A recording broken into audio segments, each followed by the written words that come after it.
as he sort of lay back in bed, he said, "Oh, I know I'm a real nuisance, but I am lovable really, aren't I?"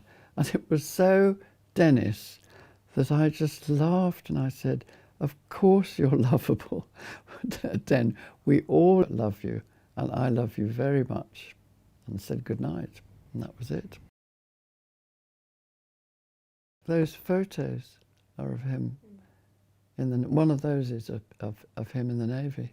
Yes, with his pipe and his uniform, tamping away at his pipe. He smoked a pipe until the early 80s. And, I mean, this is a story that really tells you about Dennis, because he had the most extraordinary self-control and determination. He had a sort of chest infection and which went on for ages. And I kept saying to him, "Oh, well, you know, you've got to get something for it. Go to the doctor." No, he said, no. He said, "If I go to the doctor, they'll just tell me to give up smoking." It was Easter time and we were going to Portugal. And he said, "When I've been in the sun, it'll all clear up." Well, of course, it didn't. Tamping away at his pipe. And the next thing, without discussing it in any way, he took his pipe, he took his tobacco, and he put them, uncleaned, into a drawer of his desk, and he shut the drawer. And he went cold turkey.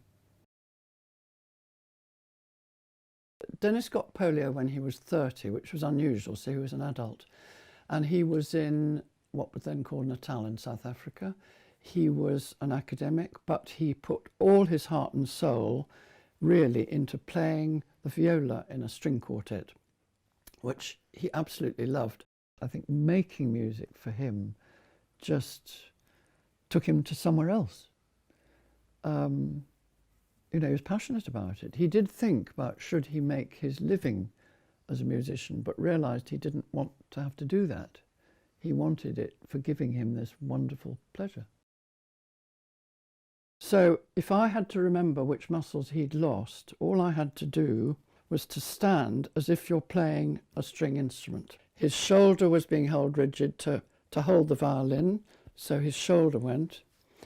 And on this side, his hand was holding the bow, gripping it like this, and he lost the thumb muscles, which you need to do that. So he had a flat hand.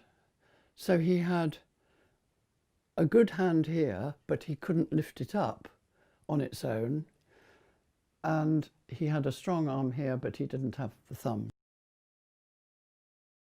He was very wise, and he was able to just sit and be much more than me. Or we'd sit in the summer house. That's where we'd sit and have a cup of tea. And he would sit and he'd notice things like, there's some wasps coming out of the roof there, there's probably a nest or something like that, which I wouldn't have done. And I would sit and then I'd see something that needed doing, some deadheading or a weed.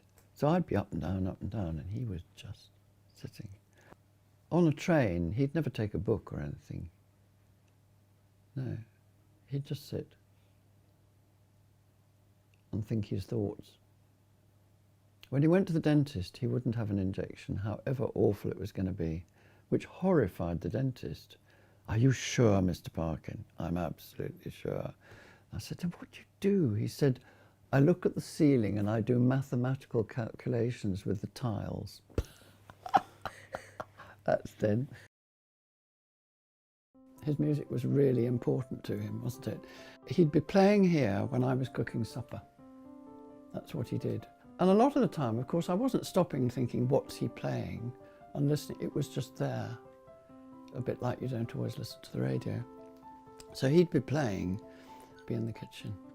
But then sometimes I'd hear something and think, oh, I love that bit. And I'd come through and stand behind him and so put my hands on his shoulder and say, "What are you playing?" And he'd just go on playing. I think, looking back, polio affected his life immeasurably. One never heard him complain, did one? I mean, he did rail against life and the fact that what had been taken from him was making music. That was such a terrible thing for him that I don't think he was ever really able to put it in words. It was so awful. A very easy piece to remember that he played and that I associate, easy to remember piece, is the first Bach's Preludes and Fugues, because it has a real simplicity to it. It's just a lovely piece, and he could play it well. We had it played at his funeral, and I remember sitting there hearing it and going, oh, Dan. I remember saying his name.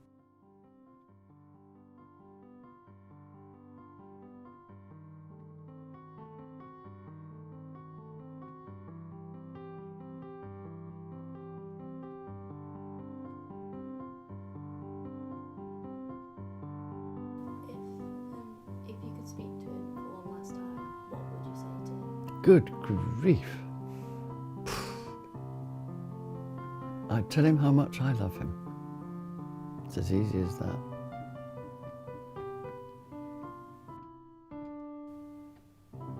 Yeah. That's it.